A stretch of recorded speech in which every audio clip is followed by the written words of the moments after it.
Alors, bienvenue la famille une fois de plus. Ça fait longtemps qu'on n'a pas posté de vidéo. Donc, aujourd'hui, on va parler de notre sujet assez important. Je vais revenir encore une fois de plus. C'est comment intégrer le domaine de IT aux États-Unis. C'est vrai que je suis arrivé là et beaucoup de personnes parlent du IT, Information Technology. C'est un très bon domaine d'ailleurs et c'est un domaine dans lequel je cherche. Aujourd'hui, la vidéo d'aujourd'hui sera beaucoup plus accentuée dans comment trouver rapidement un boulot dans le secteur du IT. C'est vrai que cette vidéo va s'adresser particulièrement à des personnes qui résident aux États-Unis ou alors les personnes qui entreprennent d'arriver aux États-Unis. Bon, ça peut être par multiples moyens, mais qu'une fois que vous êtes aux États-Unis et que vous êtes intéressé à intégrer le secteur de l'IT. Donc, je vais un peu parler de ça dans cette vidéo et hopefully, et j'espère qu'à la fin de la vidéo, tu pourras apprendre quelque chose. Voilà. Donc, sans plus tarder, j'ai essayé de repartir la chose en trois parties spécifiques. Ici, la première partie sera d'abord pourquoi le IT. Pourquoi le IT? Ok. C'est vrai que si tu es aux États-Unis depuis un moment, tu vas te rendre compte que bon, beaucoup de personnes en parlent et tout et tout. Bon, c'est pas pour rien, c'est parce qu'effectivement, c'est un domaine dans lequel tu peux exceller. Tu peux exceller vraiment par rapport peut-être à ta situation actuelle, je sais pas trop. Bon, et on parle aussi de ce qu'on connaît, voilà, parce que je suis dans le domaine de l'IT et je pense que je peux partager ou bien donner mon point de vue par rapport à ça, parce que je fais un peu dans ça. Donc, ça, c'est la première raison, notamment, c'est parce que je suis dans le domaine, sauf je peux donner mon avis. Voilà. Deuxièmement, maintenant, c'est pourquoi le IT? Parce que je pense aussi que une chose que j'ai remarqué, voilà, ici aux États-Unis, vous allez voir que venant d'un autre pays, c'est vrai, euh, c'est pas très évident, surtout quand vous avez déjà un grand diplôme, de, de switcher rapidement dans le domaine que vous avez étudié. Donc, je vais prendre par exemple le cas de la médecine, parce que supposons que vous avez fait vos études de médecine, par exemple au Cameroun, ok, et que vous arrivez ici aux États-Unis avec. Là, il y a un ensemble d'éléments, un ensemble de choses que vous devez encore faire ici pour pouvoir être apte à pouvoir exercer sur le territoire américain. Donc, disons que soit vous allez reprendre, je ne connais pas techniquement exactement ce que vous devez faire, mais je sais qu'il y a une licence, par exemple, que vous devez faire, ou alors de réétudier complètement dans l'ensemble. Juste pour dire que dans d'autres domaines, il y a une certaine exigence. Contrairement, par exemple, au domaine de l'IT, où si vous avez une certification assez précise, donc vous avez une compétence assez précise, vous avez cette capacité-là de décrocher un boulot dans le IT et qui vous permettre de vivre, d'avoir une vie assez décente. Donc ça, c'est la deuxième raison qui pourrait peut-être vous motiver à migrer dans ce secteur. Euh, une autre raison ici, c'est le salaire qui est compétitif. Ok, le salaire pour la majorité des personnes qui intègrent le secteur du IT quand même. Vous avez un salaire qui vous permet d'économiser le temps. Parce que je ne vais pas vous mentir, ici aux États-Unis, une des ressources assez précieuses, c'est le temps. Le temps, il n'y a pas de temps parce que nous sommes tout le temps en train de bouger. Mais avoir parfois un boulot dans le secteur du IT peut vous donner un salaire qui vous permet d'avoir un peu de temps pour votre famille. Donc, bon, ça, c'est mon point de vue. Autre chose ici, euh, comme tout boulot d'ailleurs, vous prenez de la valeur avec le temps. Donc, une fois que vous intégrez le secteur, vous entrez dans l'étude permanente. Vous allez partir de certification en certification et vous allez prendre de la valeur avec le temps et vous vendre plus cher. Contrairement à certains boulots qu'on va appeler, qualifier entre guillemets de petits boulots, c'est-à-dire les boulots que vous arrivez ici et qui ne vous demandent pas cette compétence pour travailler dessus. Généralement, ce genre de boulot, vous ne prenez pas assez de valeur. C'est vrai dans l'entreprise dans laquelle vous êtes, il y a un plan de carrière, mais disons par exemple vous quittez l'entreprise pour une autre entreprise. C'est pas souvent très évident d'être payé à la même valeur que l'autre entreprise où vous travaillez. Donc, on va encore commencer à vous payer avec le minimum wage. Par contre, quand vous êtes dans le domaine de IT, bon, dans un domaine qui requiert à ce que vous, qui demande à ce que vous ayez un certain niveau d'éducation, vous allez comprendre que vous prenez beaucoup plus la valeur avec le temps. Donc, les gars, ça vaut la peine de travailler et s'y lancer. Ok, ici, et la deuxième partie ici, on va parler le marché de IT aux États-Unis. En fait, il faut comprendre que, ça c'est ce que j'ai constaté, que le marché de IT ici, je vais diviser ça en deux catégories. Donc, il y a ce qu'on appelle le GovTech. Donc, ça veut dire que tu fais le IT, mais pour le gouvernement. Et il y a le secteur privé également. Donc, c'est deux secteurs assez repartis. OK? Et il y a, je ne vais pas vous mentir, une certaine facilité, entre guillemets, à intégrer le secteur du gouvernement sur le GovTech par rapport au Private Tech. Voilà, surtout pour nous les immigrants qui venons d'arriver ici. Voilà, et que si tu es assez stratégique, tu peux intégrer le, le, le IT dans le gouvernement. Et quand je parle de IT dans le gouvernement ici, je fais allusion ici aux contracteurs, donc ceux qui gagnent les contrats pour le gouvernement afin de travailler pour un service précis. Maintenant, le secteur privé ici, quand je parle du secteur privé, je vais parler des entreprises indépendantes qui vendent des services, par exemple, pour les citoyens lambda. S'il faut par exemple prendre par exemple Uber comme ça, disons que vous êtes ingénieur software à Uber ou bien vous êtes ingénieur software, je sais pas, à Amazon ou à Walmart, votre rémunération ici provient des bénéfices de l'entreprise. Ok, j'essaie un peu d'expliquer ça pour que vous compreniez un peu la différence. Donc, ça veut dire qu'on peut graduellement augmenter votre salaire dépendamment des revenus de l'entreprise. Par contre, quand vous êtes dans le GovTech, donc vous êtes contracteur du gouvernement, ça fonctionne. Vous êtes un peu comme dans le gouvernement, mais vous n'êtes détaché du gouvernement.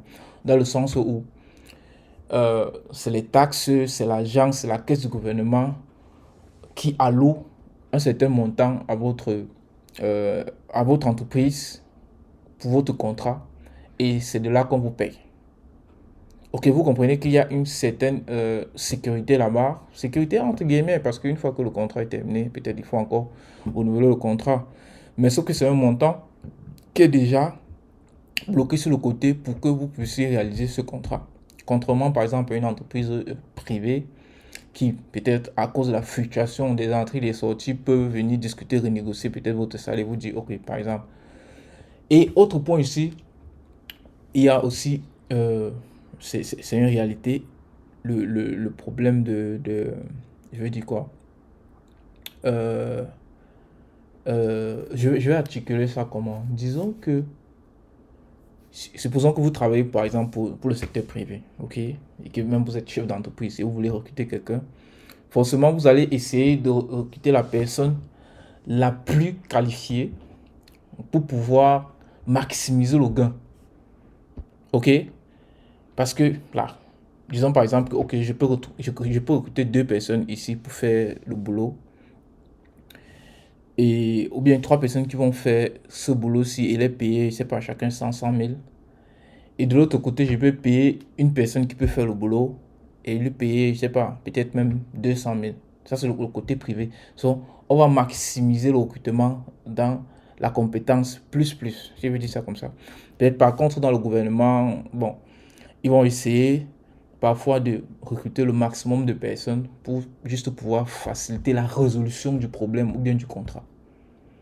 Donc, je détaille un peu tout ceci pourquoi. Juste pour vous montrer que, en fait, vous avez peut-être plus de chances d'intégrer le GovTech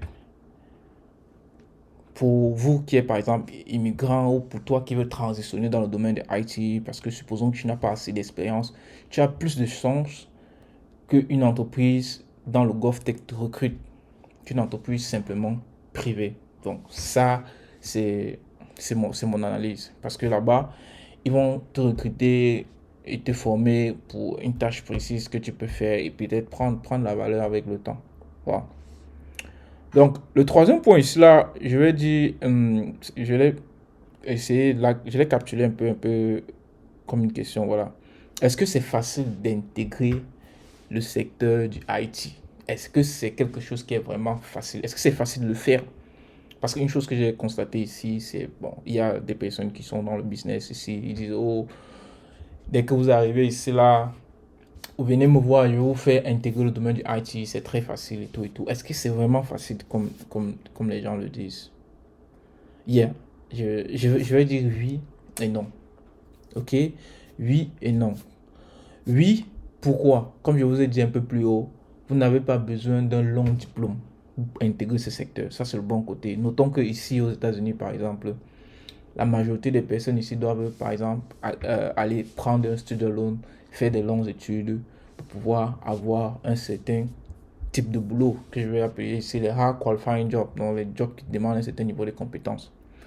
Mais le secteur du IT facilite cette barrière-là. Ok, ça vous permet, si vous êtes quelqu'un qui travaille réellement, vous pouvez décider de commencer à travailler sur une certification et travailler dessus réellement, acquérir la compétence nécessaire et décrocher un boulot. Donc c'est dans ce sens que je peux dire que non, il y a une certaine facilité par rapport à d'autres domaines d'intégrer effectivement ce secteur.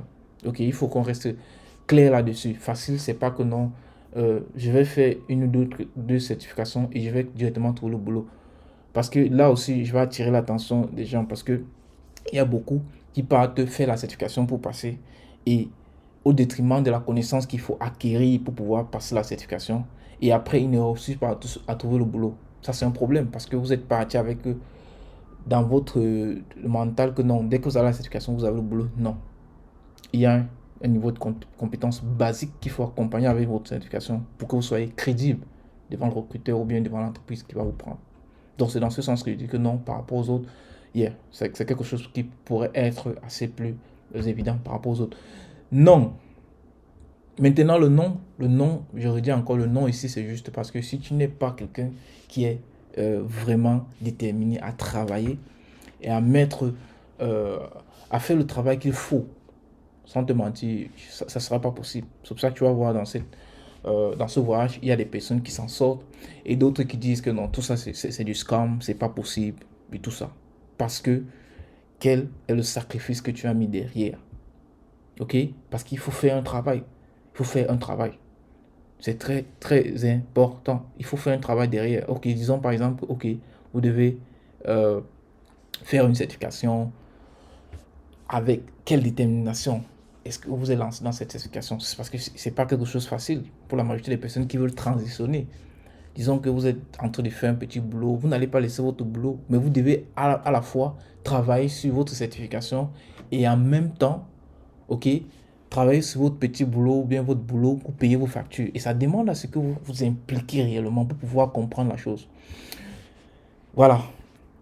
Maintenant, bon, euh, on va réserver ça pour, pour une autre vidéo, je vous assure. Dans une autre vidéo, on va parler en détail du GovTech. Comme je vous ai dit, c'est ce dans quoi j'exerce. Je suis contracteur pour le gouvernement. Donc, on va parler exactement de la stratégie que vous pouvez mettre sur pied pour pouvoir intégrer le domaine du IT. Parce que, comme je vous ai dit, il faut être stratège. Quels sont les éléments nécessaires qu'il faut avoir pour augmenter son niveau de chance d'être recruté dans ce secteur? Donc, dans une autre vidéo, vraiment, je vais vous donner les clés nécessaires et la stratégie que je vous garantis. Si vous l'appliquez et que vous le faites, vous avez 90%, je veux dire même quoi, 95% de chances de décrocher un boulot dans le secteur de IT. Et surtout si vous êtes aux États-Unis, parce que j'ai eu un peu à taper le, le marché de l'emploi dans le IT. Il y a une grosse demande et la demande continue d'être grandissante, je vous assure les gars. Donc, si vous appliquez simplement cette stratégie, que vous venez d'arriver ici aux États-Unis, ou bien que vous êtes déjà aux États-Unis, ça fait un moment, et que vous êtes tenté à intégrer le secteur de IT, je vous assure, je vais partager cette stratégie, ces différents éléments dont vous avez besoin. Et si vous les appliquez, je vous assure, les gars, vous allez décrocher votre premier boulot dans le secteur de IT. Bon, les gars, merci d'avoir écouté la vidéo, les gars. Je pense qu'on va se revoir dans la prochaine vidéo pour parler de la suite des choses. Donc, vraiment, si vous avez aimé cette façon ou bien la façon dont j'ai décortiqué les choses ici, je dis ça comme ça, s'il vous plaît, cliquez sur le bouton like et abonnez-vous sur la chaîne afin qu'on puisse partager nos différentes expériences et qu'on puisse s'aider ici aux États-Unis, les gars. Parce que je suis de ceux qui pensent que nous, immigrants, nous avons cette capacité ici, effectivement, d'acquérir cette indépendance financière. Certainement pas par le job, mais je vous ai dit, le boulot, c'est une étape. C'est une première étape vers le voyage, vers l'indépendance financière. Parce que supposons que vous voulez investir, vous voulez vous lancer dans l'entrepreneuriat. Déjà, il faut avoir un fonds à la base. Et le fonds doit venir de quelque part. Et une des sources, c'est l'emploi. Donc déjà, si vous avez un bon emploi, vous avez une bonne rémunération, ça vous permet de créer le temps. Et maintenant, ce temps qui se libère, c'est là où vous allez utiliser ce temps pour investir. Et, et par la grâce de Dieu, bon, en mettant sur pied les stratégies et en priant bien sûr, parce que j'aime pas dire simplement par la grâce de Dieu, le dire simplement comment c'est comme si on lui donne tout. Non, on fait notre partie et on prie pour qu'il nous accompagne pour la partie dont nous n'avons pas le contrôle dessus. Donc, c'est un peu ça l'idée qui est derrière, les gars. Vraiment, merci d'avoir regardé la vidéo jusqu'ici. Et on se retrouve à la prochaine vidéo pour décortiquer les étapes et la stratégie afin de décrocher son premier job dans le secteur de IT. Les gars, thank you. C'était Vic. Thank you, guys. See you guys. Ciao.